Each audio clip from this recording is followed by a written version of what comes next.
انسان زندگی میں جب جدوجہد کرتا ہے، کوشش کرتا ہے، وہ بہت سارے دنیاوی اسباب اختیار کرتا ہے، جتنی عقل اللہ نے دی ہوتی ہے اس عقل کا بھی وہ استعمال کرتا ہے، کوشش کرتا ہے کہ کچھ اچیو کر سکے زندگی میں، کچھ مقاصد کا حصول اسے میسر آئے۔ عزیز بھائیوں، ایک بات اپنے ذہن میں اچھی طرح بٹھا لیں اور لکھ لیں کہ زندگی میں جو کسی بندے کو کامیابی حاصل ہوتی ہے وہ رب تعالیٰ کی مدد سے حاصل ہوتی ہے۔ اگر رب تعالیٰ مددگار ہو تو پھر کوئی چیز بھی رستے میں رکاوٹ نہیں بنتی، اور اگر مالک کریم کو منظور نہ ہو تو انسان بہترین سیاستدان ہو، اچھا ایڈمنسٹریٹر ہو، اس کا ذہن بڑی وسعت رکھتا ہو، بڑی اچھی پلاننگ کرنا جانتا ہو، سارا کچھ ہو، تو بندہ ناکام ہو جاتا ہے۔ مسلمانوں کو جتنی کامیابیاں ملیں ان کا پس منظر صرف اتنا تھا کہ اللہ تبارک و تعالیٰ نے اپنے بندوں کی مدد فرمائی، اور اب تعالیٰ نے قرآن مجید میں اس حقیقت کا بیان کیا، فرمایا بل اللہ مولاکم، فرمایا بلکہ اللہ تمہارا مولا ہے، وَهُوَ خَيْرُ النَّاصِرِينَ، اور وہ بہترین مددگار ہے۔ وہ جو رب تمہارا مولا ہے وہ بہترین مددگار ہے، اور اگر وہ مدد کرے تمہاری، سورہ آل عمران میں آگے جا کے ارشاد فرمایا اگر اللہ مدد کرے تو پھر تم پر کوئی غالب نہیں آ سکتا، اور اگر وہ تمہاری مدد چھوڑ دے تو پھر کوئی تمہاری مدد کر سکتا، کوئی مدد نہیں کر سکتا۔ بدر کی جنگ بھی اور فتح مکہ بھی رمضان المبارک میں ہوا ہے۔ میں دونوں پر غور کر رہا تھا تو ایک نیا مضمون میرے ذہن میں آنے لگا۔ بدر کی جو جنگ ہے اس میں بھی ایک عجیب انقلاب آیا ہے کہ 313 نے 1000 سے مقابلہ کیا، اور جن 1000 سے مقابلہ کیا وہ اسلحے سے لیس تھے، اور یہ جو 313 ہیں ان کے پاس 6 زرہیں، 8 تلواریں، چند گھوڑے، لیکن اللہ نے کامیابی دی تو خود رب نے بیان کیا کس طرح دی، فرمایا وَلَقَدْ نَصَرَكُمُ اللَّهُ بِبَدْرٍ وَأَنْتُمْ أَذِلَّةٌ۔ وہ کامیابی اس طرح ملی ہے کہ رب نے تمہاری مدد کی تھی، تم تو کمزور تھے، اللہ نے بدر میں تمہاری مدد کی، تم جیت گئے۔ وَلَقَدْ نَصَرَكُمُ اللَّهُ بِبَدْرٍ وَأَنْتُمْ أَذِلَّةٌ، اللہ نے بدر میں تمہاری مدد کی، تم تو کمزور تھے۔ پھر فتح مکہ نصیب ہوئی تو اس میں بھی بہترین منصوبہ بندی نبی پاک علیہ السلام نے فرمائی، بہترین حکمت عملی حضور نے اپنائی، لیکن ہمیں جو اللہ رسول نے بات سمجھائی وہ کیا ہے؟ اذا جاء نصر اللہ والفتح، فرمایا جب اللہ کی مدد آئی اور فتح نصیب ہو گئی۔ یہ اللہ نے مدد فرمائی تمہاری، یہاں بھی فتح مکہ بھی اللہ کی مدد سے، جنگ بدر بھی اللہ کی مدد سے۔ وہ جو مدد ہے اللہ تعالیٰ کی، جب وہ ہم یہ کرتے ہیں کہ ہم اپنی ساری زندگی سیاست کی نظر کر دیں، ہماری سیاست صرف ملک میں نہیں ہوتی، ہماری سیاست خاندان میں بھی ہوتی ہے، ہم گھر کے اندر بھی سیاست کرتے ہیں، ہم کسی خاص طریقے سے لوگوں کو اپنے پیچھے چلانا چاہتے ہیں، ہم میں خاص اسلوب اختیار کرتے ہیں کہ لوگ ہمارے پیچھے چلیں۔ اس کا نقصان ہمیں یہ ہوتا ہے کہ سیاست جو ہوتی ہے یہ شطرنج کے ہیر پھیر کی طرح ہوتی ہے، تو اس کے راز بڑی جلدی کھلنے لگ جاتے ہیں، پتہ چل جاتا ہے کہ بندہ مخلص نہیں تھا، سیاست کر رہا تھا، طریقے سلیقے سے اس نے جوڑ کے رکھا ہوا تھا۔ ہم ہر جگہ سیاست کے بل بوتے پر چیزوں کو لے کے چلنا چاہتے ہیں، سیاستیں ناکام ہو جاتی ہیں، سیانے لوگ فیل ہو جاتے ہیں، بچتا صرف وہی ہے جس کے پیچھے رب تعالیٰ کی مدد شامل حال ہوتی ہے۔ اپنی زندگی کے اندر ہم جو کچھ بھی کر رہے ہیں، جس شعبے سے بھی ہمارا تعلق ہے، آج ہم نے اس بات پہ غور کرنا ہے کہ پہلے تو یہ غور کر لیں کہ جو کام ہم کر رہے ہیں کیا وہ کام ایسا ہے کہ اس میں اللہ کی مدد ہمیں ملے گی؟ اگر آپ کوئی معاذ اللہ ناجائز کام کر رہے ہیں، فعل حرام کا ارتکاب کر رہے ہیں، تو اس میں تو مدد الہی آئے گی نہیں۔ پہلے تو یہ دیکھیں جو کر رہے ہیں وہ کام مدد الہی والا ہے، اور اگر اللہ تعالیٰ کی مدد والا وہ کام ہے پھر اس پر غور کریں کہ کیا ہم نے مالک سے مدد کا سوال کیا ہے، ہمیں مدد میسر آ رہی ہے۔ وہ میں نے بزرگوں سے ایک بات سنی تھی، وہ بڑی یاد رہ گئی۔ وہ فرمایا کرتے تھے قابلیت بھی بڑی چیز ہے لیکن قبولیت سب سے بڑی چیز ہے۔ قابل ہونا بھی بڑی بات ہے لیکن زیادہ بڑی بات یہ ہے کہ اس کی بارگاہ میں قبول بھی ہے کہ نہیں۔ اپنی زندگی میں اللہ کی مدد کی طرف بڑھیں، مالک کی مدد کا حصول اختیار کرنے کی کوشش کریں، اللہ کے ساتھ اپنے آپ کو جوڑیں۔ اگر اللہ کی مدد نصیب ہو، یہ جو ہم جتنا ڈرتے رہتے ہیں، سہمے رہتے ہیں، پریشان رہتے ہیں کوئی کیا کر دے گا، ہمارے ہاں نا ہر شعبے میں معاذ اللہ ایک مافیا ہے، الا ماشاء اللہ۔ وہ مافیا کہتا ہے میرے ساتھ ملو گے تو میں چلنے دوں گا، ورنہ میں نہیں چلنے دوں گا، مارکیٹ میں آ ہی نہیں سکتا فلانا بندہ، چونکہ یہاں ہمارا قبضہ ہے۔ اور میرے بھائی پھر بہت سارے لوگ جن کی نیتیں اور ارادے بڑے اچھے ہوتے ہیں شروع میں، وہ بھی اس مافیا کا شکار ہو جاتے ہیں اور ان کے رنگ میں رنگ جاتے ہیں۔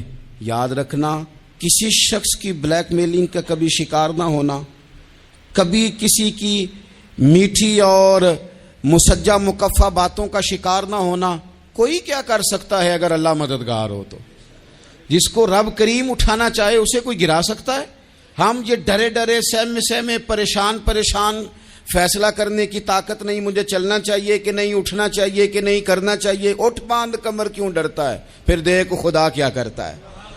حضرت عبداللہ ابن عباس فرماتے ہیں میرے نبی پاک علیہ السلام نے میری تربیت فرمائی، حضور نے میری تربیت فرمائی، اور محبوب پاک علیہ السلام نے فرمایا عبداللہ یاد رکھنا، یہ نوجوان دوست میری بات لکھ لیں، پریشان لوگ میری بات لکھ لیں، جن کے پاس قوت فیصلہ نہیں وہ اس بات کو لکھ لیں۔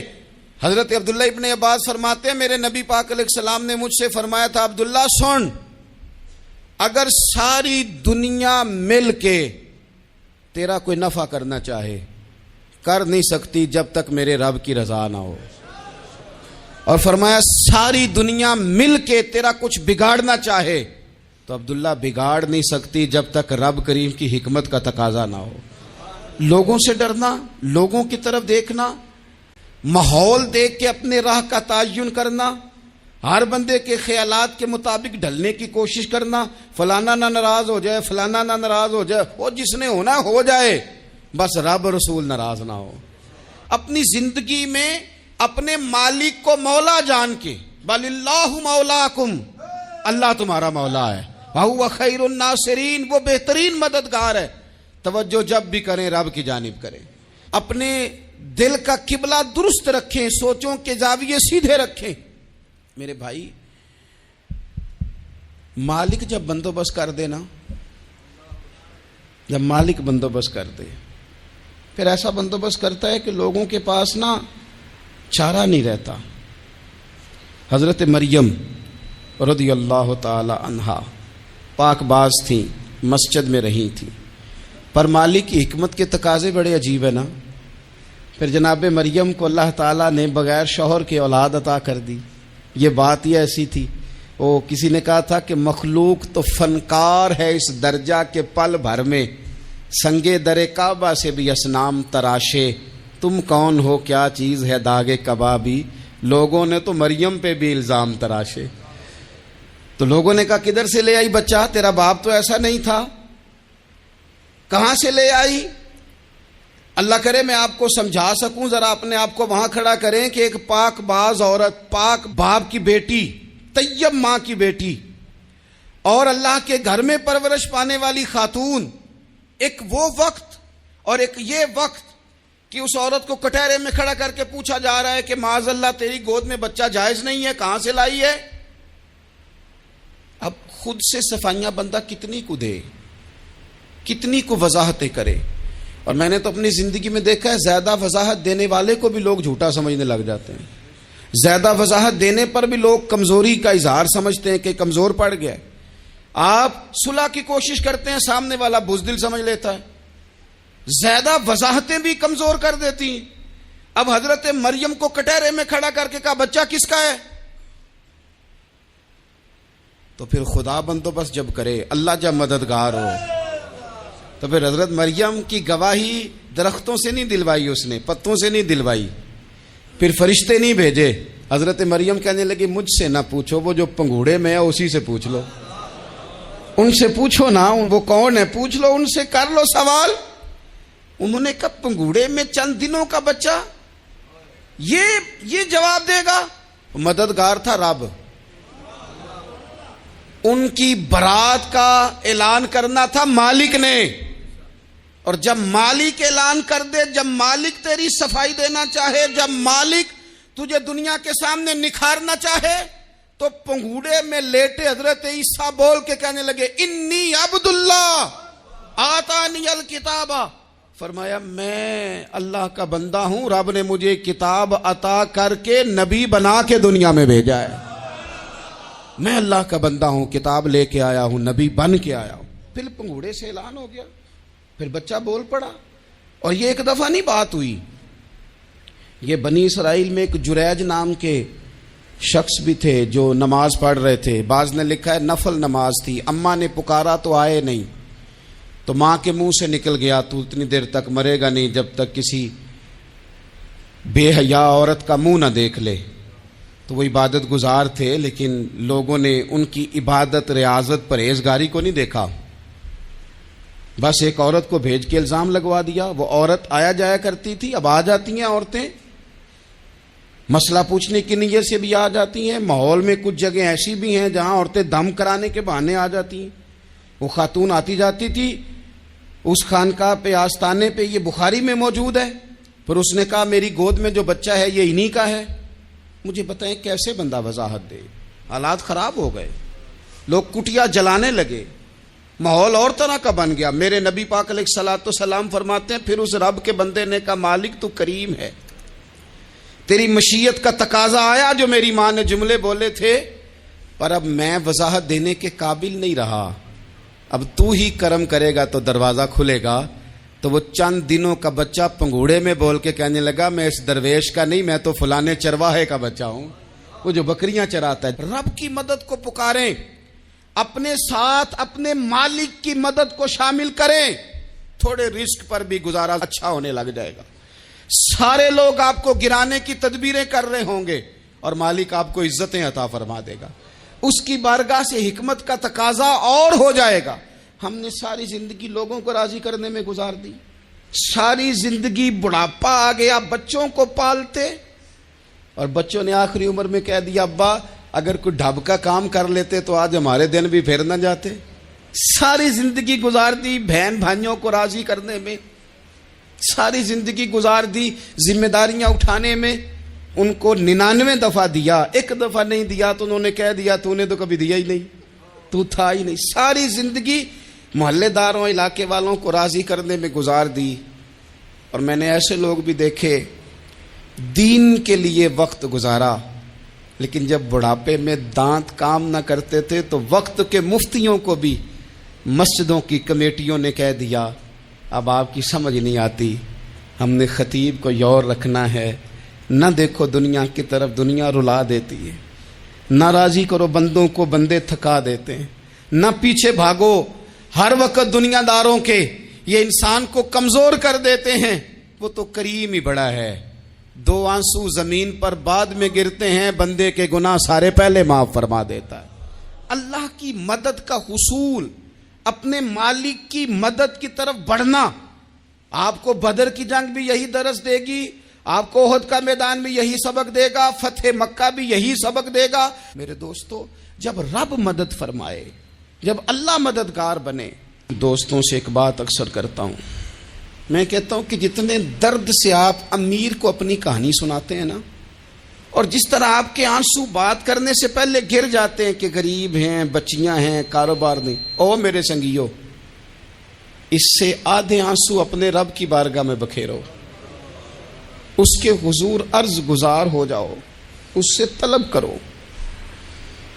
ایک وقت انسان پر زندگی میں ایسا آتا ہے کہ اسے یوں محسوس ہوتا ہے کہ میرا سایہ بھی ذرا سا پیچھے ہٹ گیا ہے، اسے یوں لگتا ہے کہ میں کسی سہارے پہ ہاتھ ڈالتا ہوں تو وہ بھاگ جاتا ہے مجھ سے، لیکن مالک کی بارگاہ ایسی عظیم بارگاہ ہے، رب رسول کے آستانے اتنے بڑے ہیں کہ آپ جب وہاں کشکول طلب دراز کرتے ہیں تو جھولی پھیلانے میں دیر لگتی ہے، ان کو بھرنے میں تو کوئی دیر نہیں لگتی۔ ہم نے اپنا سوچ کا قبلہ ہی دنیا کو بنا لیا ہے۔ یہ جو اللہ والوں کی مدد ہے یہ تو عین اللہ ہی کی مدد ہے، لیکن یہ جو سیٹھوں کی طرف توجہ کرنا، نوابوں کی طرف توجہ کرنا، دنیا داروں کی طرف توجہ کرنا اور اپنا مزاج اس طرح کا بنا لینا، یارو گردن کو جھکا دیتا ہے خیرات کا پتھر، جہاں میں مانگنے والوں کے سر کبھی اونچے نہیں ہوتے۔ اور اقبال کہتے ہیں غیرت ہے بڑی چیز جہان تگ و دو میں، پہناتی ہے یہ فقر کو تاج سردارا۔ میں عرض کروں گا کہ اپنی آپ جب توجہ کا قبلہ اللہ رسول کو بنائیں گے تو رب فرماتے ہیں وَيَرْزُقْهُ مِنْ حَيْثُ لَا يَحْتَسِبُ، میں نہ تجھے وہاں سے رزق دوں گا جہاں سے کبھی تیرا گمان بھی نہیں گیا ہوگا، یہاں سے بھی مل سکتا ہے، تو نے سوچا بھی نہیں ہوگا۔ بخاری شریف میں حدیث ہے، حضرت جابر ابن عبداللہ فرماتے ہیں نبی پاک صلی اللہ علیہ وسلم نے نا 300 لوگوں کا ایک لشکر روانہ کیا کسی مہم کے لیے، کسی جہاد کے لیے۔ حضرت ابو عبیدہ بن جراح رضی اللہ تعالیٰ عنہ امیر لشکر تھے۔ فرماتے ہیں غربت اتنی زیادہ تھی، بھوک اتنی زیادہ تھی کہ ایک ایک کھجور دن میں ایک وقت کھانے کو ملتی تھی، اور کچھ دن ایسے آئے کہ اب کھجور بھی نہیں مل رہی۔ فرماتے ہیں اتنی زیادہ بھوک لگی مجاہدین کو 300 بندہ پتے کھا کے گزارا ہونے لگ گیا۔ یہ بخاری میں موجود ہے۔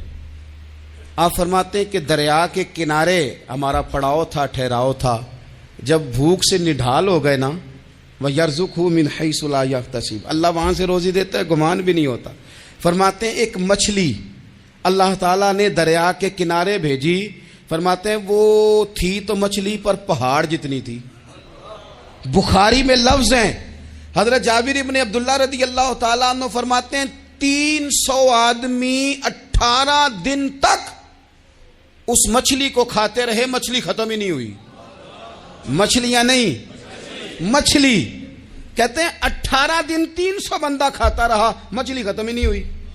اور فرماتے ہیں کہ اس کی ہڈی نکال کے، کانٹا کہیں گے آپ اپنی زبان میں، کہتے ہیں وہ نکال کے نا تو اس کو کھڑا کیا نا جب، تو اونٹ کجاوے سمیت اس کے بیچ سے گزر جاتا تھا، 2 اس کے کانٹے جوڑے۔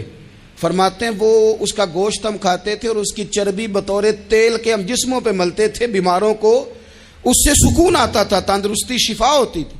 فرماتے ہیں ہم کھایا بھی ہم نے، اور کچھ لے کے ہم مدینے بھی گئے، اور قربان جائیں نبی پاک نے بھی اس میں سے کھایا۔ ہم نے عرض کی حضور یہ معمہ کیا ہے، یہ ماجرا کیا ہے؟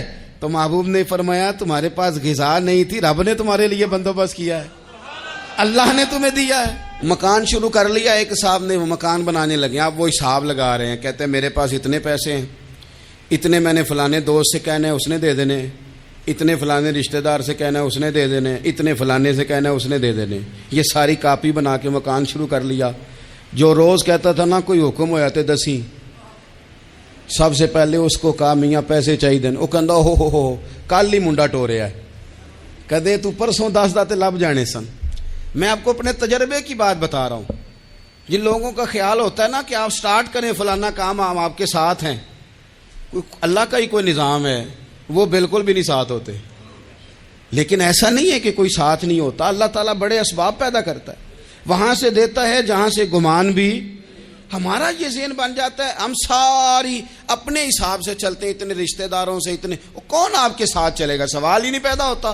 یہ سارے کام چھوڑ کے سب سے پہلے 2 رکعتیں پڑھو، اپنے رب کی بارگاہ میں، رسول کائنات کی بارگاہ میں گزارشات اور استغاثے پیش کرو، وہاں سے خیر طلب کرو۔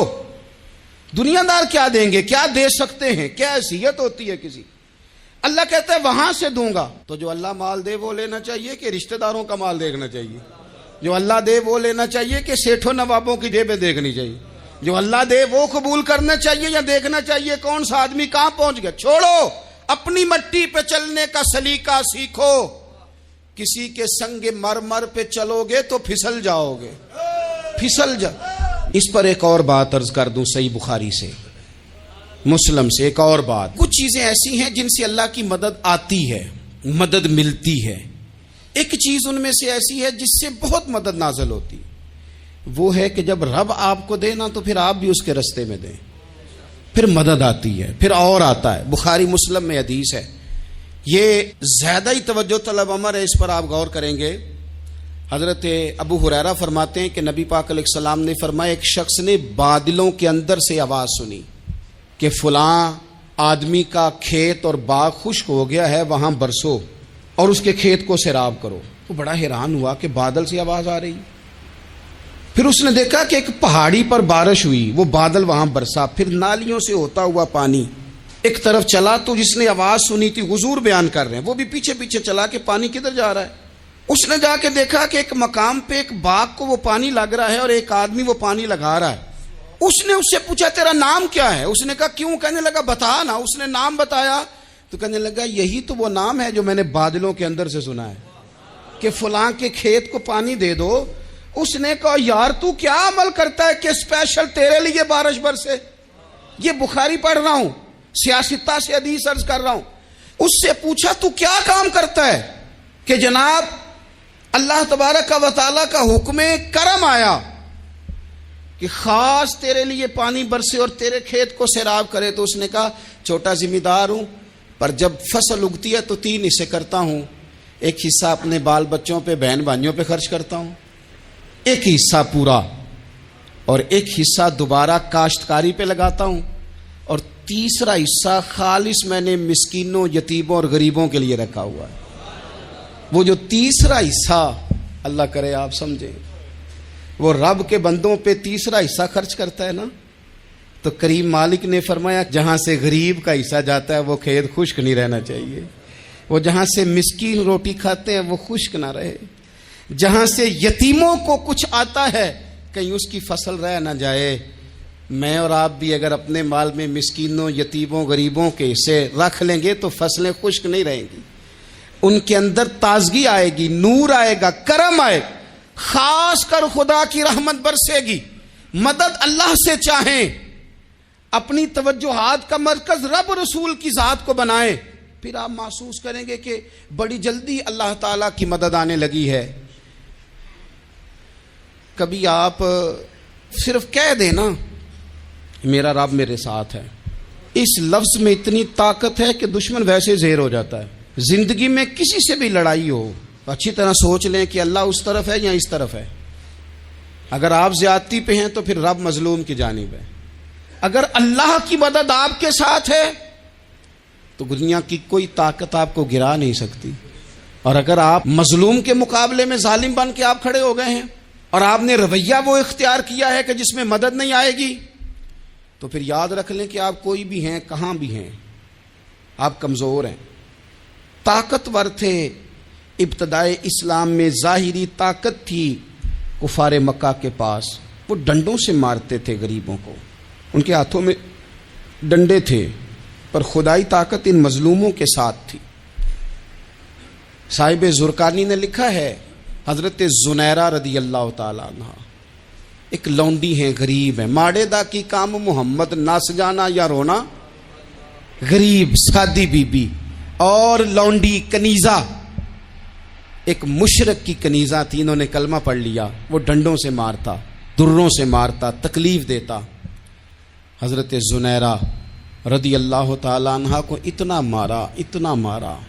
اب آپ ایک اور پہلو پر بھی غور کریں، مار بھی پڑ رہی ہے پر خدا ادھر ہی ہے، اللہ کی مدد ادھر ہی ہے۔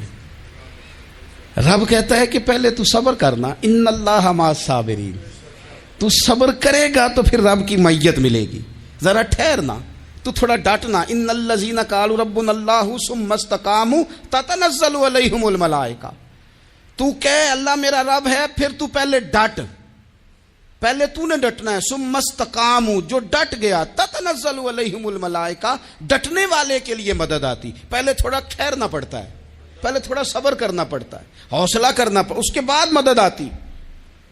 مار پڑ رہی ہے، مارا جا رہا ہے حضرت زنیرہ کو، ان کا مالک جو ہے ظاہری آقا وہ مار رہا ہے، یہ کنیزہ ہے، اتنا مارا، اتنا مارا، ان کی بینائی چلی گئی،